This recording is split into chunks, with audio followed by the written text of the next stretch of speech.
Hi, you are listening to One Step Wealthier podcast, where I help you to get a little bit better every day and achieve your financial goals. Follow along with me, and every week we will talk about all things personal development and personal finance. Together, we can get one step wealthier.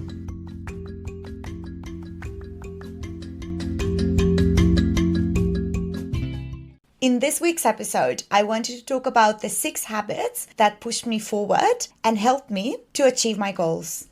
So the first habit is waking up early. During my 20s, I never was an early bird. That has really changed in my early 30s. So during the pandemic, I read this book by Robin Sharma. It's called The 5 a.m. Club. It is about the benefits of waking up early.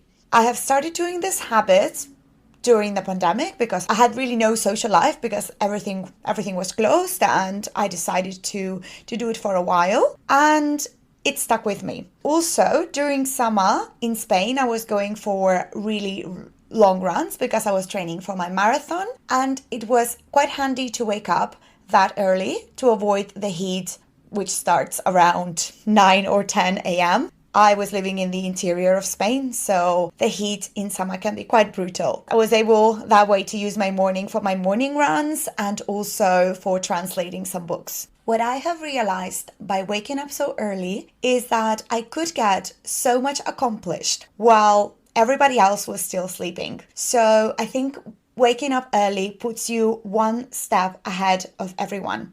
Obviously, if you wake up to do things that really matter and don't scroll on Instagram until around 8 a.m. Also, what waking up early is for me, it is a keystone habit. A keystone habit is a habit that holds all the rest of the habits in place. So if you do that habit, you are more likely to do different habits that also benefit you. For example, if you exercise, then you are more likely to eat healthily on that day at least. So for me, waking up early was really a keystone habit for my development because I realized that if I woke up early, I was more likely to exercise, I was more likely to read, I was more likely to meditate, to write my journal, and so on. So all habits that were really, really great for my personal development.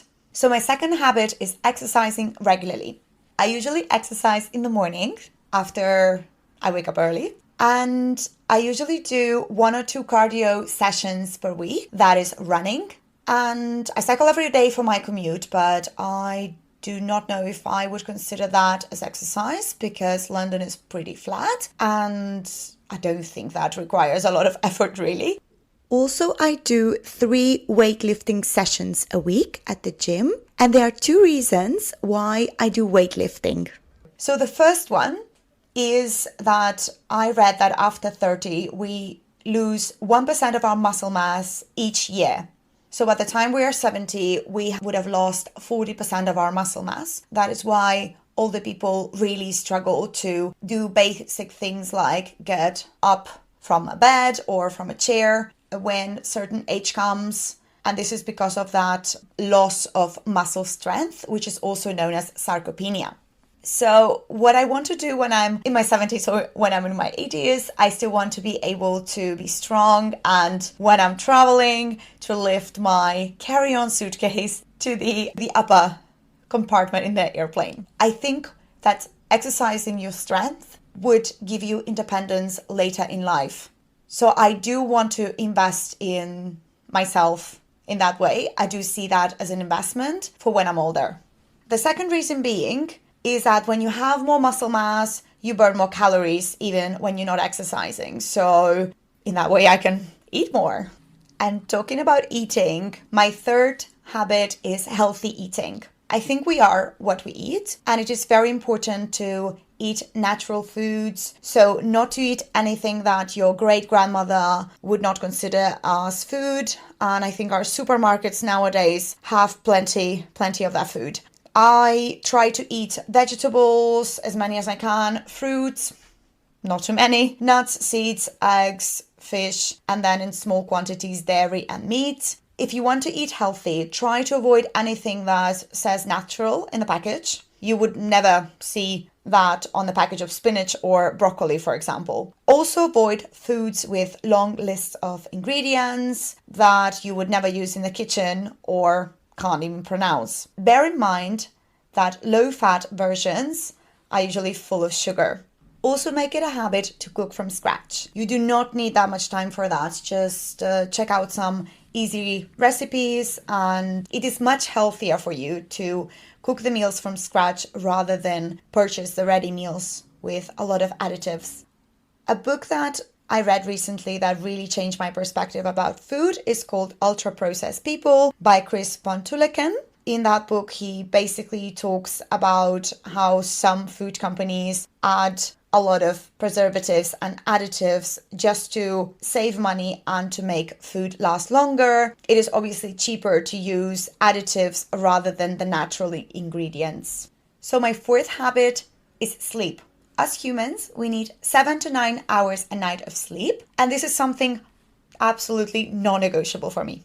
Before, sleeping was regarded as something for lazy people, and the less you slept, the more you were celebrated. And now I am glad to see that this is slowly changing and more scientific evidence is coming out about the benefits of sleeping. Also, I wanted to point out how snoozing doesn't really benefit us. I used to be a big snoozer, so I used to be the person who has an alarm set every 5 minutes and would just sleep through for half an hour. Although it feels right at the time, this actually does not benefit you at all because you would feel tired the whole day for doing that.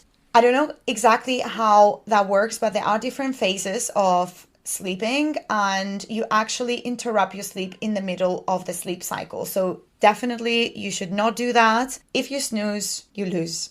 So my fifth habit is reading every day.